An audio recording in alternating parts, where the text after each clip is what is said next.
সাধু ঠাকুর লক্ষ্মীখালীর গদির আসন ঠাকুর তিনি পথে প্রান্তরে ছুটে বেড়াচ্ছেন। আমরা তার বক্তব্য শুনবো, তার কথা শুনবো।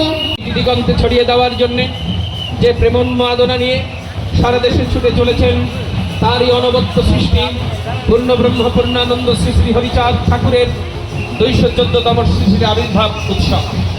যে উৎসবটি সর্বকালের সেরা উৎসবে পরিণত হয়েছে।